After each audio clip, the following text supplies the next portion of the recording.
아시아의 슈퍼스타. 2005년에 개봉된 댄서의 순정에서 문근영이 부른 그댄 몰라요의 원곡은 예라이샹이었어요. 중국 노래라서 그런지 화교 3세인 주현미도 즐겨 부르는 것 같은 예라이샹은 사실 대만의 등려군이 1978년에 불러서 중국 본토에서까지 크게 히트했던 노래죠. 시기가 절묘했어요. 모택동 사망 후 1979년부터 등소평이 펴기 시작한 개혁 개방 정책과 맞물려 등려군의 감미로운 노래가 중국 본토인의 마음을 사로잡기 시작했던 거라고 해요. 전파도구는 당시 카세트 테이프였죠. 얼마나 인기가 있었느냐 하면 낮엔 늙은 등을 듣고 밤엔 젊은 등을 듣는다는 그런 말이 떠돌 정도였어요. 등소평 자신도 소등, 곧 젊은 등려군을 자신과 동급 수준으로 치켜 세웠다는 일화가 전해져요. 등려군과 동갑인 1953년생의 시진핑도 테이프가 늘어져 들을 수 없게 될 때까지 등려군의 노래를 즐겨 들었노라고 고백하기도 했죠. 그런데 이처럼 대륙의 혼을 뺀 예라이샹을 처음 부른 가수는 등려군이 아니고 이향난이었어요. 요즘은 이향난의 기사나 이야기를 쓸 때 중국 발음인 리샹난으로 표기하고들 있지만 중국 발음이라 해도 옛 홍콩 발음은 리홍난이었어요. 따라서 예라이샹이 처음 나온 1944년의 시점에서 이향난을 리샹난으로 부른 조선인은 거의 없었어요. 그 점은 이향난이 1972년 방한했을 때 이를 보도한 경향신문이나 중앙일보 기사에 이향난을 리꼬랑 또는 리꼬오랑으로 표기하고 있다는 사실로도 입증되고 있어요. 해방전 발음을 그대로 쓴 거죠. 짐작하듯이 리꼬오랑은 이향난의 일본식 발음이에요. 등려군도 인기가 있었지만 해방전의 이향난은 만주, 중국, 홍콩, 대만, 조선, 일본, 태국, 범한, 필리핀, 인도네시아 등 아시아를 휩쓸던 슈퍼스타였어요. 어느 정도였느냐 하면 7바퀴반 사건이 발생할 정도였는데요. 1941년 2월 11일 이향난이 도쿄 유라쿠조오에 일본 극장에서 공연한다는 신문 광고가 나가자 관객들이 너무 많이 몰리는 바람에 소방차가 출동해 물을 뿌리고 경찰이 군중을 이동시키는 일대 소동이 일어났었다고 해요. 당시 요미우리 신문은 경찰 추산 10만 명이라 보도했고 아사히 신문은 수만 명이라 보도했어요. 극장 정원이 3,000명인데 수만 명에서 10만 명이 몰리니 어찌 되었겠어요. 표를 사려는 관객들이 극장 건물을 7바퀴 반이나 둘러싸는 소동이 벌어졌다고 해서 이를 7바퀴 반 사건이라 부른다고 해요. 이럴 정도니 해방전 세대치고 이향난을 모르는 사람은 없었죠.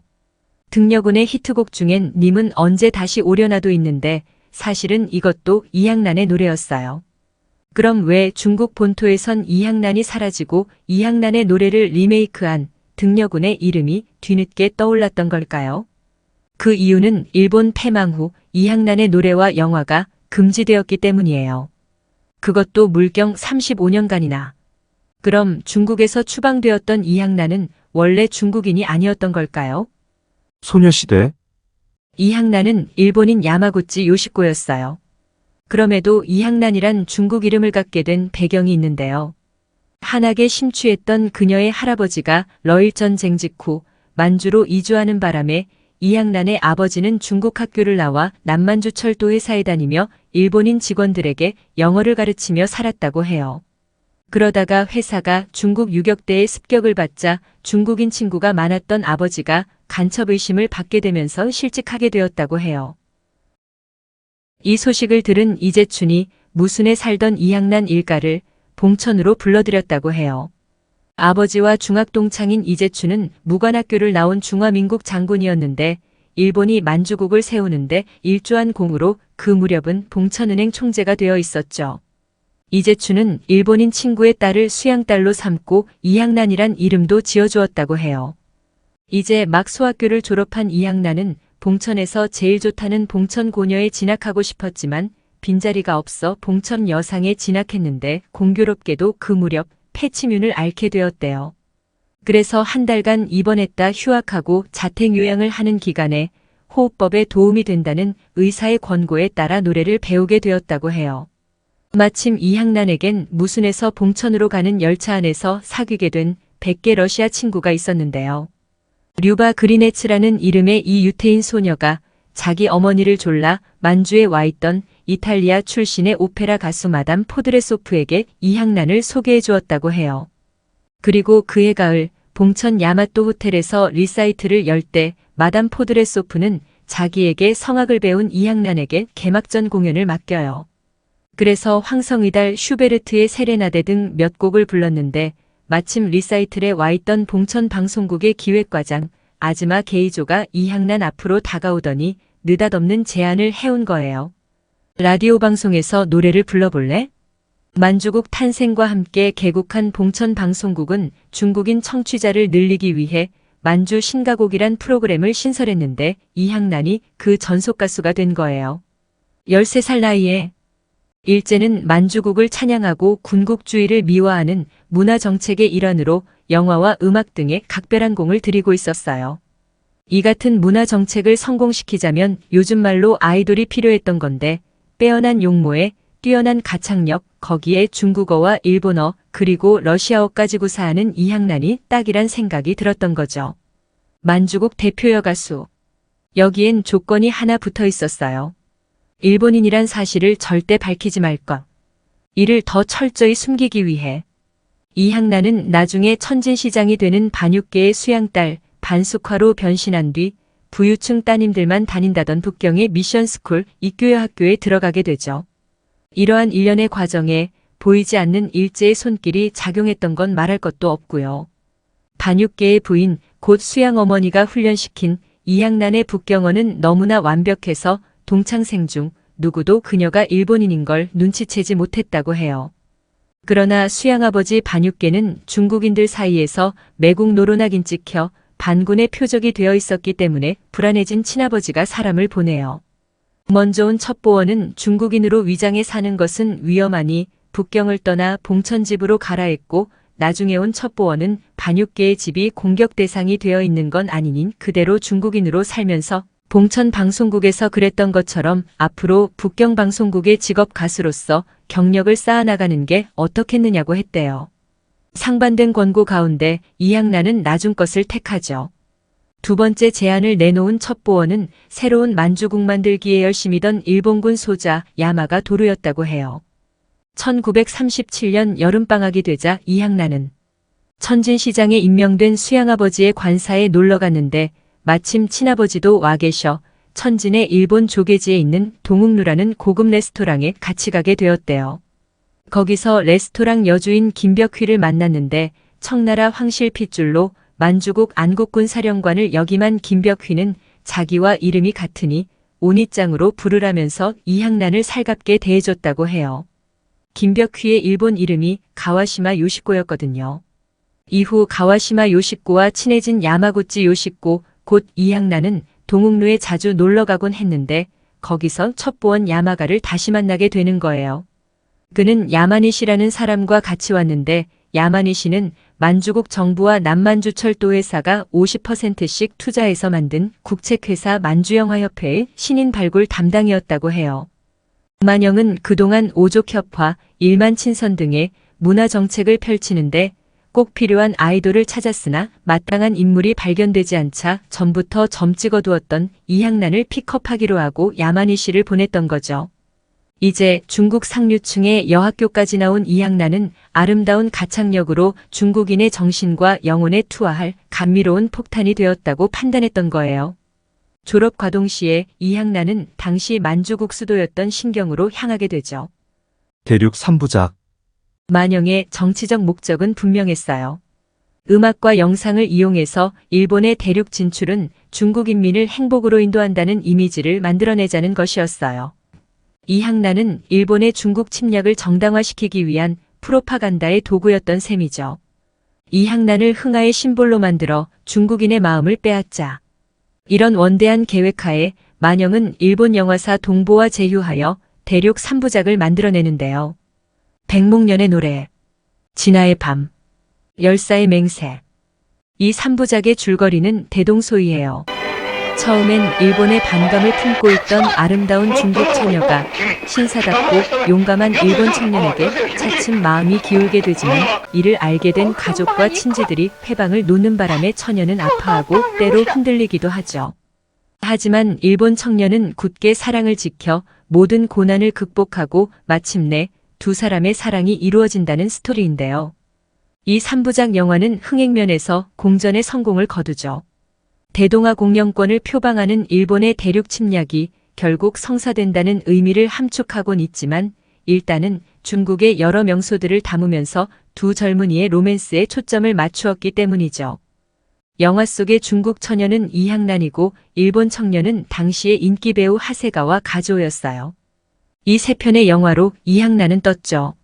어느 정도 떴느냐 하면 그녀의 공연을 보려고 10만 인파가 몰리는 바람에 경찰과 살수차가 동원되는 일대 소동이 일어났을 정도로 조선에서의 인기도 상당했어요. 3부작 중에서 가장 인기 있던 작품은 진아의 밤이었는데 당시 신문 광고를 보실까요? 영화를 개봉한 극장은 약초동보인데 해방 후의 스카라 극장이에요. 흥행에 성공하자 당당 3주를 롱런하고 있다는 문구와 함께 전선, 곧 전조선에서 순차적으로 공개한다는 문구가 실려있네요. 그리곤 약초극장을 필두로 진아의 밤을 상영하는 평양, 대구, 부산, 인천 등 전국의 동보계열 극장 이름들이 쭉 나열되어 있고요. 이 영화가 얼마나 인기가 있었느냐 하면 지리산의 작가 이병주가 이향란의 열렬한 팬이었다고 고백한 일도 있지만 어디 이병주뿐이었겠어요. 빨치산 활동을 하던 김일성도 이 영화가 보고 싶어 변장을 한 채 어떤 극장에 들어가서 보았다고 고백한 일이 있을 정도였으니까요. 진아의 밤이 상영된 곳은 조선과 만주, 일본만이 아니었죠. 중국 본토에서도 상영되었는데 진아가 중국을 폄하하는 말이라 하여 상해의 밤으로 제목을 바꿔 상영했다고 해요.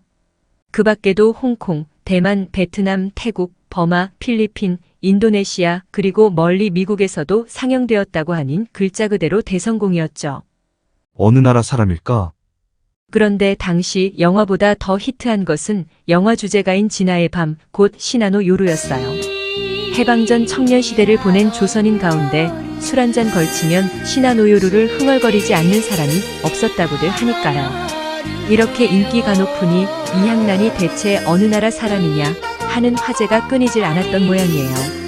당시는 지금처럼 매체가 발달하지 않아 이향란이 일본인이라는 걸 모르는 사람이 대부분이었던 거죠. 어떤 블로그에 보니까 이향란의 정체를 처음 밝힌 분이 작가 이병주였다는 글이 있던데 글쎄요, 사실은 해방전 유력 잡지 삼천리에 이런 기사가 실려 있어요. 경성에 온 이향란이 조선호텔에서 김신재와 대담한 내용을 실은 삼천리 1941년 4월호의 기사인데요. 향란 씨를 조선 사람이라고도 하고 내지 사람이라고도 하고 중국 사람이라고도 하는 말이 도는데 대체 어디 사람입니까? 그래요. 글쎄 어디 사람일까요? 똑바로 좀 말씀하세요. 정체를 분명히 하셔서 궁금답답증에 조갈까지 나는 팬들 속을 좀 시원케 해좀 안 좋아요? 괜히 자기 멋대로들 상상해가지고 이러니 저러니 해서 그렇죠. 야마구치 요시코라는 본명을 보더라도 어디 사람인 걸 알 수 있잖아요. 그럼 내 지인이 분명하군요. 출생지는 어디세요? 아버지 어머님은 내지 사가현 태생이죠. 전 만주 무순에서 태어났고요. 현재 거주지는 어디예요? 북경이에요. 이향란이란 이름을 갖게 된 동기는 어디 있죠? 저번에 신경방송국에 가수로 응모했을 때 이향란이라고 했어요. 말하자면 예명이죠. 이름이 중국인이나 조선인 같으니까 제 멋대로 생각하는 모양이더군요. 부산서 나타났단 사람들은 꼭 자기 딸이요, 동생인 것이 분명하다고. 그 증거로 어디 흠집 있는 거라든지 사막이 있는 것까지 맞춰냈기 때문에 지금 여기선 향란 씨를 틀림없는 조선 여자라고들 하나 봐요. 글쎄 아버지라고 하는 사람, 어머니라고 하는 사람, 동생이라 오빠라 하는 사람이 여기저기서 툭툭 튀어나오는데 인제 그게 한두 번이 아니기 때문에 꿈쩍도 안 해져요. 그런 일이 몇 번이나 됩니까? 동경에서 대만 사람도 절 누이 동생이라면서 찾아왔고요. 부산에선 신문에 난 대로 어머니라는 사람, 언니라는 사람, 오빠라는 사람이 있었고요. 대구에선 동생이라는 여자가 찾아왔고요. 서울에선 동경 가서 음악학교 다닌다는 남자가 찾아와서 절더러 누님이라고 하겠죠. 그런데 제일 곤란한 건 부산에서였어요. 아니, 어머니라고 하는 사람이 마구 울며 자기 딸이라는데 참 어떻겠음 좋을지 모르겠더군요. 이항란 말에 따르면 그녀는 서울뿐 아니라 부산과 대구를 방문한 일도 있었다는 걸 알 수 있어요. 나중에 그녀가 밝힌 바에 따르면 서울엔 서너 번 왔었다고 해요. 부민관에서 공연도 했고요. 이항란과 대담을 나눈 김신재는 삼천만의 연인이라 불렸던 문예봉. 세련된 용모로 인기를 끌던 김소영과 함께 해방전 조선 영화계를 주름잡던 여배우 트로이카의 한 사람이었어요. 만주에서 안동고녀를 나온 그녀는 배우들 가운데 일본어를 가장 잘했다고 해요. 그래서 이항란과 대담을 나누는 상대역이 되었던 거고요. 인기가 높으니 여기저기서 출연 제의가 들어왔는데 그중엔 조선군 보도부의 것도 있었다고 해요. 국책영화와 노래. 일제는 1938년부터 조선에서 지원병 제도를 실시했는데 이 제도를 홍보하기 위해 그대와 나라는 국책영화를 만들기로 했던 거죠. 스토리는 음악학교를 중퇴하고 지원병이 된 조선 청년이 출정 전 고향에 돌아와서 음악학교 후배인 일본 여성과 서로 사랑하게 되고 출정하는 날 일본 여성이 한복을 입고 사랑하는 조선 청년을 전송한다는 그런 내용이래요. 감독은 히나스 에이타로오였는데 본명이 허영으로 조선인이었어요. 군당국으로부터 영화 제작을 의뢰받은 허영은 당초 여주인공 역을 조선춤으로 인기 절정이던 최승희에게 맡기려고 했으나 조선 청년을 전쟁으로 몰아넣는 영화 출연에 이 핑계 저 핑계 대고 미적거리니 대신 문예봉을 기용했다고 해요. 남주인공은 애국 행진곡, 황성이달 등을 부른 테너 가수 나가타 겐지로우였는데 이 사람도 조선인이에요. 본명이 김영길이라는. 이 영화에서 이항란은 배 위에서 애처롭게 노래하는 처녀로 출연한다고 해요. 최승희가 국책영화에 미온적이었던 것과는 반대로 이항란은 일제의 국책영화에 적극 참여했던 흔적이 보이죠. 하긴 만영 영화들이 대체로 국책영화였지만 이항란은 그 밖에도 대만 총독부에서 만든 사연의 종과 조선군 보도부에서 만든 병정님 같은 국책영화에 기꺼이 출연했고요. 특히 병정님은 1944년부터 조선에서도 실시하게 된 징병제를 홍보하기 위한 영화로 조선 청년들이 황군되는 길을 열어준 징병제를 오히려 감격해야 한다는 그런 테마였다고 해요. 이 영화 필름이 2006년 중국 북경에서 발견되었고 지금 보고 계시는 이항란이 군인들 앞에서 노래하는 동영상이 후후 한국영상자료원에 의해 공개된 바로 그 필름이에요. 영화 속 일본 군인들의 실체는 조선 청년들이고요. 이항란은 국책영화는 물론 국책 노래에도 적극 참여했는데 눈에 띄는 곡명만 열거해보면 다음과 같아요. 대일본 제국 국가, 일본국 국가, 애국행진곡, 중화민국 국가, 일만지 친선각 대만군의 노래. 5대 가후. 이항란의 다음 행보는 중국 민중의 마음속으로 들어가는 일이었어요.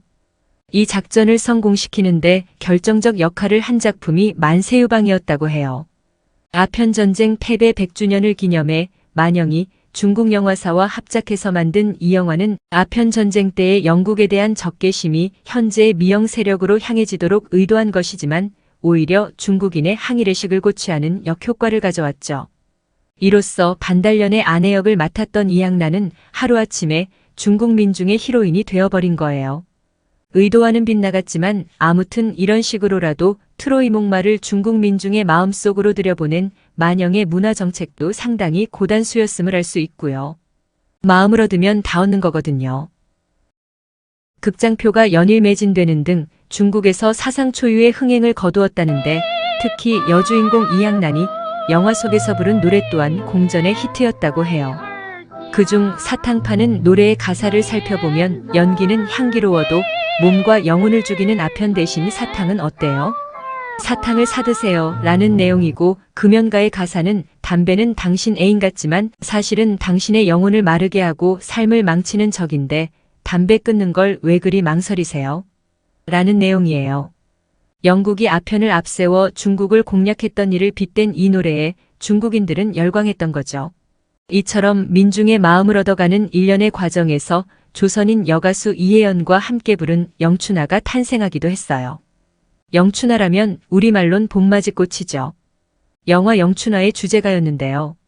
이항란이 중국어와 일본어로 부르고 이혜연은 조선어로 부르고 여담이지만 이항란과 함께 노래를 부른 이혜연이 누군가 하면 6.25 직후 단장의 미아리 고개라는 노래를 히트시켰던 가수인데 1950년대 말 미국으로 이민 가버리는 바람에 일반인에겐 좀 생소한 이름이 되었지만 해방 전엔 상당히 인기 있었던 가수라고 해요. 같은 과정이었던 듯 싶은데 이번엔 이항란이 조선어로 고향지춘천이란 노래를 불렀다는 기록이 보여 어떤 노래일까 궁금해서 조사해 보았더니 이원수 작사 홍난 파작곡의 고향이 봄이었어요. 유감스럽게도 판을 구하진 못했지만요. 하지만 만영이나 이항란의 입장에선 아무래도 조선 관계는 부차적인 것이었겠죠. 그들이 주력한 곳은 대륙 침략을 완성해야 하는 중국 쪽이에요. 당시는 상해가 중심이었죠. 거기서 여러 음반을 출시했지만 그중 특기할 만한 노래로 앞에서 언급했던 예라이샹 님은 언제 다시 오려나 같은 명곡이 있었던 거고요. 어느새 중국 가요계의 중심 인물이 된 이항란은 주선, 백광, 백홍, 공추와 요리 등과 함께 7대 가후 또는 주선, 백광, 요리, 오행음과 함께 5대 가후로도 불리게 되는데요. 7대 가후니 5대 가후니 할 때의 가후는 노래의 여왕이란 뜻인데 우리식 표현으론 7대 여가수, 5대 여가수쯤 되는 거겠죠. 1945년 6월 말 이항란은 상해 대광명극장에서 3일간 단독 콘서트를 열어요. 일본이 패망하기 한 달 반 전에 마지막 중국 공연이었죠. 여기서 이항란은 예라이샹을 부르는데 잠시 노래를 감상해 보실까요? 중국인이 작사 작곡한 예라이샹은 우리말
이 보도되자 상해는 축제 물결로 뒤덮여요.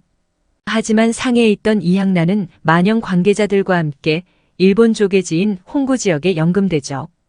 중국 군부는 일본에 협력했던 중국인을 색출해 한간, 곧 매국노로 처형하고 있었는데 역시 한간으로 몰린 이항란은 잔뜩 겁에 질려 있었죠. 분노한 중국인민들이 날마다 리샹란을 죽여라, 총살해라고 외쳐대고 있었거든요. 결국 검찰이 처형할 것을 재판부에 요구하자 이항란은 자신이 일본인임을 밝혔지만 받아들여지지 않았어요. 증거가 없었거든요. 당시 일부 중국 신문은 이항란이 12월 8일 상해 국제경마장에서 처형된다고 보도하기도 했대요. 여기서 극적으로 등장한 인물이 바로 어릴 적 친구인 백게러시 아유테인 류바 그리네치였어요.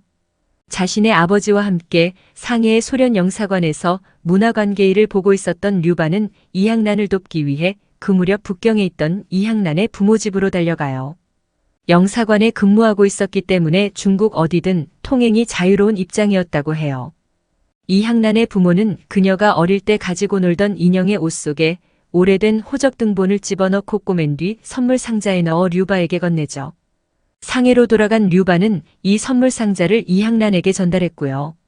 1946년 2월 호적 등본으로 이항란이 일본인임을 확인하게 된 군사재판소는 최종 판결을 내리죠.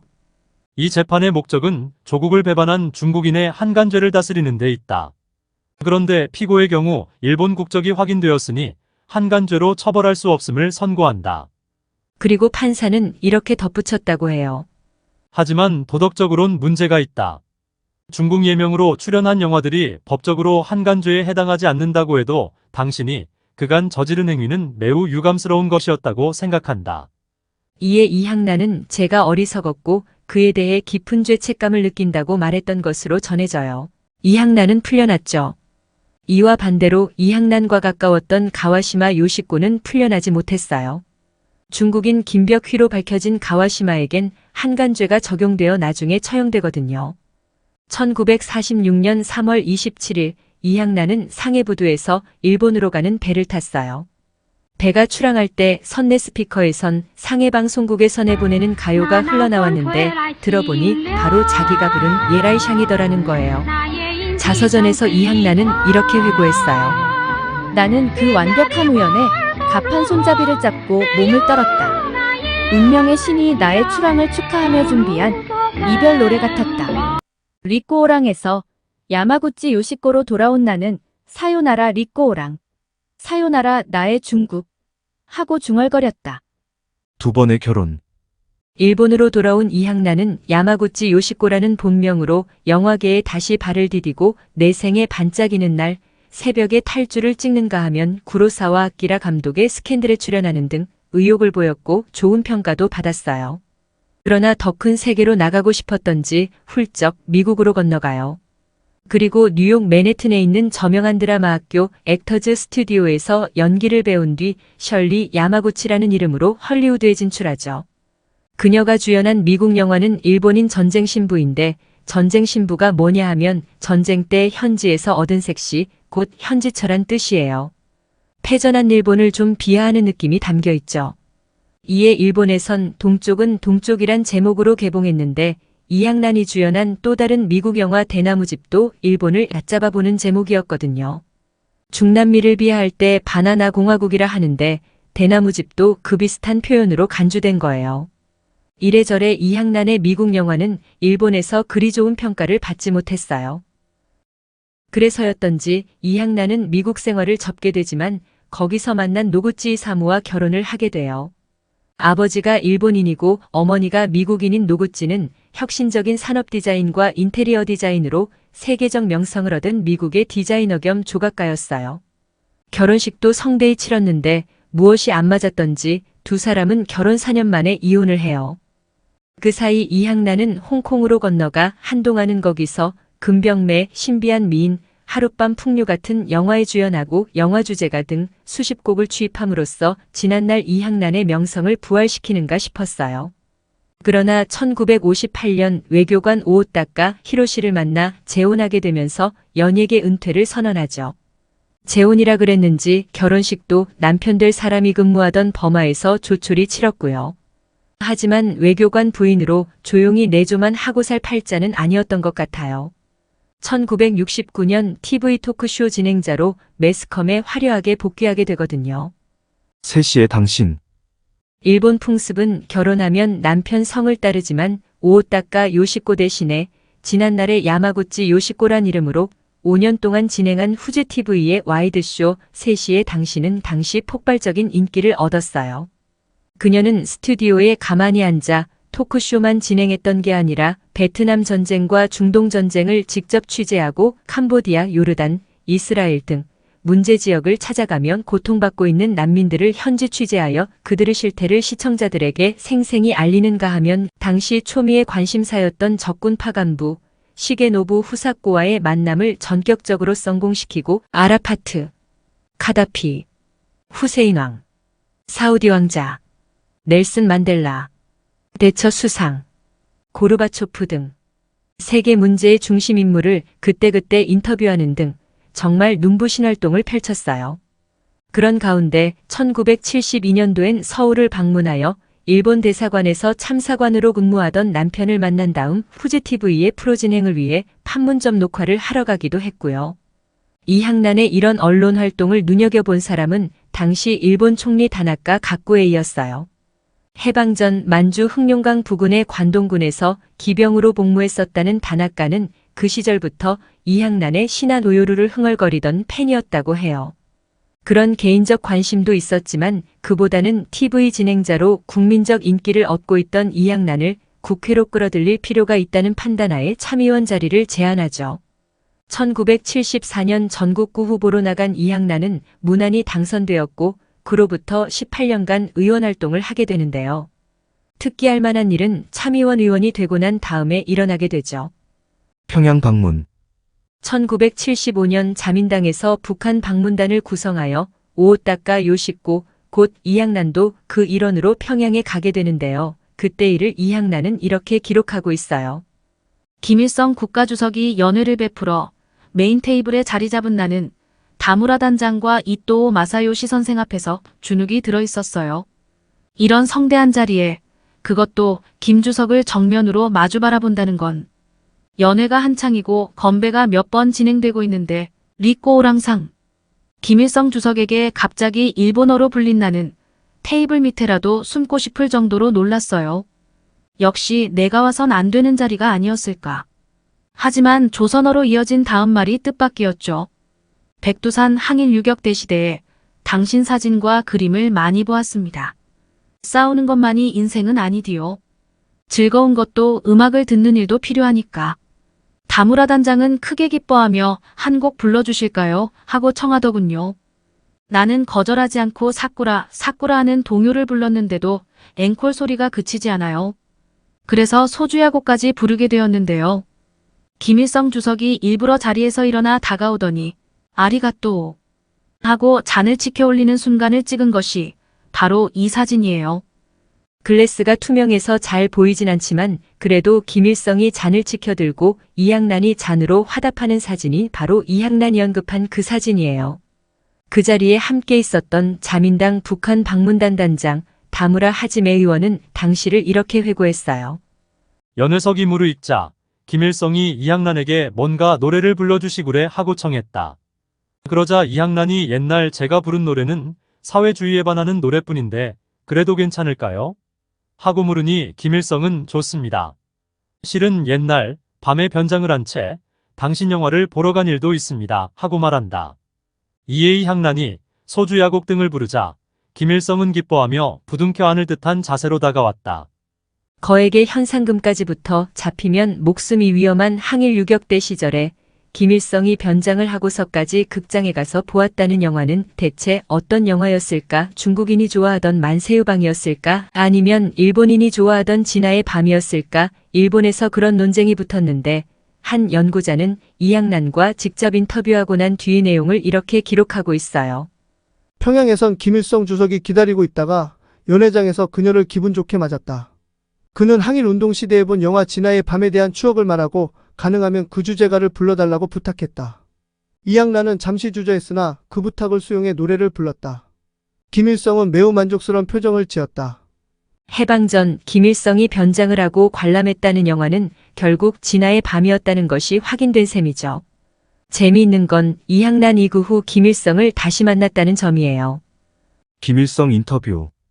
일본엔 아사히 신문에서 만든 아사히 방송이 있어요. 이항란은 그 방송의 프로그램이었던 안녕하세요. 북조선의 리포터 자격으로 북한을 방문해 김일성 주석을 단독 인터뷰하는데 성공한 거예요. 1979년 2일인데 당시 일본 신문들은 이 일을 대서특필했대요. 해외 언론을 극도로 꺼리는 김일성을 단독 인터뷰한다는 건 극히 이례적인 사건이었기 때문이죠. 김일성이 응한 건 아무래도 이항란 영화를 보고 노래를 듣고 하던 젊은 날의 추억 때문이었을까요? 1991년 5월 김일성은 평양을 방문한 재미동포 손원태에게 다음과 같은 말을 했다고 해요. 참고로 손원태는 청년 시절 김일성을 도왔던 손정도 목사의 아들이고 한국에서 초대 해군참 모총장을 지낸 손원일제독의 동생이기도 했어요. 그 손원태와 대담을 나누는 과정에서 김일성이 갑자기 이항란에 대한 이야기를 꺼냈다는 거예요. 이항란은 인물도 잘나고 젊었을 때 노래도 잘 불렀습니다. 그는 중국 사람의 양딸로서 이전에 중국 사람의 이름을 가지고 일본 관동군에 복무하였습니다. 내가 그에게 당신이 리항란이 아닌가고 물었더니 그는 주석님께서 어떻게 자기 이름까지 아시는가고 하였습니다. 그래서 나는 중국 동북지방에서 빨치산 투쟁을 할 때부터 당신에 대하여 잘 알고 있다고 하였습니다. 그날 저녁 식사 때 대표단 단장이 그에게 조선 노래를 부르라고 하니 그는 조선 노래를 준비하지 못하였는데 후에 잘 준비해 가지고 와서 부르겠다고 하였습니다. 그 후 리향난이 다시 우리나라에 와서 나를 만났는데 그때 노래를 하나 부르겠다고 하기에 부르라고 하였더니 우리나라 노래 수령님 밤이 퍽 깊었습니다를 불렀습니다. 김일성 이야기 중 이향난이 처음 온 것은 1975년이고 다시 와서 북한 노래를 불렀다는 에피소드는 1979년 단독 인터뷰할 때의 이야기인 것 같아요. 후회와 반성. 정치인으로서의 이향난은 환경정무차관, 중의원 오키나와 및 북방 문제에 관한 특별위원장, 참의원, 외무위원장, 자민당 부인국장 등을 역임했는데 특히 중일국 교정 상화 과정에서 화해의 길을 모색하는데 일정 부분 기여한 것으로 알려져 있어요. 중국과의 국교가 정상화된 후 환경사절단을 이끌고 중국을 방문한 일도 있는데요. 그때 들른 장춘 촬영소에서 한세대전에 중국인 동료 배우들을 만난 이향난은 이런 말을 했다고 해요. 내겐 중국과 일본이라는 두 개의 조국이 있어요. 중국은 나를 키운 어머니 나라이고 일본은 아버지 나라죠. 중국은 나의 고향이에요. 실제 그녀가 태어나 자란 곳은 중국이었는데 문화의 힘을 이용하려던 일제의 고등공작에 따라 이향난이란 중국 이름으로 활동했던 것이 늘 마음에 걸렸던가 봐요. 그래서 언젠가는 이향난으로 출연했던 영화를 보니 정말 부끄럽다는 말을 하기도 했고 가짜 나라인 만주국에 가짜 이름을 가진 스타였다고 자조적인 말을 하기도 했대요. 그리고 말년엔 중국인들은 내가 일본인인 줄 몰랐어요. 내가 중국인들을 속인 거죠. 죄책감이 가슴을 맴돌아요. 나는 막다른 길로 걸어가 절박한 상황에 빠진 것 같아요. 라고 뉘우침이 가득한 글을 쓰기도 했고요. 정계은 퇴후엔 카자흐스탄 북쪽에 위치한 러시아 예카테린부르크를 방문해 어릴 때의 유태인 친구 류바를 만나요. 53년 만에 만난 두 사람은 거리를 거닐며 그간의 일들을 서로 주고받으며 회포를 풀죠. 하지만 류바는 이향난을 만난 다음에 눈을 감아요. 그에 비해 이향난은 아직 건강한 편이었어요. 그 뒤 한국인 위안부 문제가 대두되자 그녀는 사죄와 피해 보상의 방안으로 여성을 위한 아시아 평화국민기금을 발기하고 부의사장에 취임하기도 했는데 발기인 16명 가운데는 와다 하루키 동경대 교수 같은 진보 인사들도 포함되어 있었다고 해요. 하지만 국가의 책임을 직시하지 않는 편법이라며 한국 쪽에선 거부했죠. 국문학자 김윤식 같은 이는 일본의 그런 태도가 특등석에 앉아서 내려다보는 시선이라고 비판했고요. 하지만 이향난 본인은 진심인 듯 했어요. 한 번은 15세 위안부로 끌려가 약을 먹고 자살하려고 한 피해자의 이야기를 들으며 눈물을 흘렸다면서 피해자에 대한 일본 정부의 사죄를 촉구하고 일제가 일으킨 침략 전쟁의 과오를 참회해야 한다는 발언을 이어가기도 했어요. 또 고이즈미 총리에겐 야스구니 신사를 참배하지 말라고 경고하는 장문의 글을 공개하기도 했고요. 한 시대를 풍미하는 화려한 삶을 살면서도 한편으론 일본 제국주의가 만들어낸 스타라는 타이틀을 멍해처럼 짊어지고 살아야 했던 그녀는 두 권의 회고록과 인터뷰를 통해 자신의 과오를 끊임없이 반성했는데요. 진정이었을까요? 야마구치 요시코로 태어나서 여학교를 다닐 땐 반숙화, 가수 생활을 시작할 땐 이향란, 일본으로 귀국한 뒤엔 야마구치 요시코, 헐리우드로 진출했을 땐 셜리 야마구치, 결혼한 후엔 노구치 요시코, 그리고 이혼 후엔 다시 야마구치 요시코. 재혼한 뒤엔 오오타카 요시코로 계속 바뀌는 이름처럼 계속 바뀌는 삶을 선택한 건 그녀 자신이었다고 할 수도 있겠지만요. 사람의 운명이 그렇게 마음대로 되는 건 아니죠. 누구의 경우라도요. 하지만 지난날에 대한 후회와 반성은 그녀 자신이 정할 수 있는 인생 후반기의 주제였다는 점에서 나름대론 평가해 줄 만하다는 생각도 들어요. 2014년 신부전으로 동경자택에서 숨을 거두었는데 그녀가 누린 해는 모두 94년이에요. 이번 영상을 재미있게 보셨다면 좋아요와 구독을 눌러주세요. 그리고 100년 전 얼짱 탑10과 칼라로 복원한 해방전 서울의 일본 거리도 꼭 시청해주세요.